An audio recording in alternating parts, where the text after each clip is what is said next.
but enduring figures. Now, there are many fascinating exhibits at the Japanese American Museum of San Jose, but right now, one takes up a lot of room: farming history, and why not? It's a big part of the community's history and culture. It reminded me of my grandparents' farms in San Jose and Campbell, as well as my memories of picking strawberries as a youngster.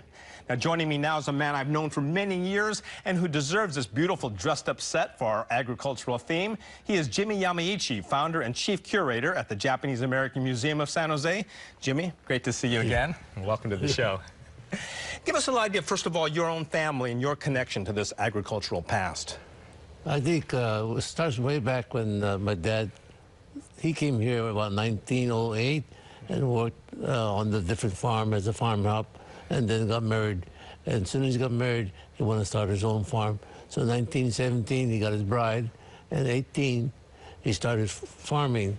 So because the history of traveling around as a farm worker in the San Joaquin Valley, Santa Clara Valley, he got the hang of it very well, what to do, what not to do, what they had. You know, everything was all horse and buggy days then.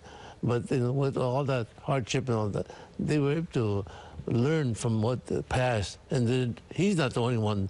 All other farmers too, they've done the same thing as a youngster. They worked at what they call a fruit tramp, or fruit tramps? Just a regular farm worker. They work in the fruit, the vegetables, whatever it is, whatever they can get a hold of. But vegetable was about the most easiest thing because that's what they learned in Japan. Their childhood days was raising vegetables in Japan and carrying that over here. So it just matter of, especially in Santa Clara Valley, the ideal was like Japan type of weather, summertime.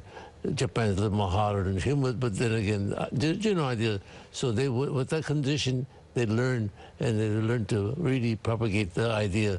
And they were so successful, and you have to really understand Santa Clara Valley, the Japanese immigrants at the time made up about 2% of the population of the whole Santa Clara Valley, and they raised 67% of the vegetables that went to market. And so you can see their production was really high for the percentage of people that was working here. You mentioned that they learned a lot while they were here. Were they experienced farmers? There's not much land in Japan. Yeah. Were they experienced farmers there and then got brought in here? Most of them were experienced farmers. They worked as a farm kids. But they came here were 16, 17, 18 years old. So they had a little background. They knew what to plant, when to plant, what the weather. Look at the weather condition before plant. So they had the basics. So from there they uses the ideas, what they can do, what the condition they're working under. Now, the exhibit that you have at the museum, it's so authentic. You know, I mean, I was there, and it really reminded me of being on my grandfather's farm. What were you trying to go for? How did you get those pieces, and what was the impact you were trying to go for here? Well, you know, way back in 1970s, 80s, you know, I got H.E. Sakaway's family. I went to school with a younger brother, but he was talking about different things he had. And I went down there and blew my mind. He had all his equipment his dad kept from 1902. The first buggy he bought is still, we got it. But, you know, things like that, how he kept it to show that we are farmers by heart.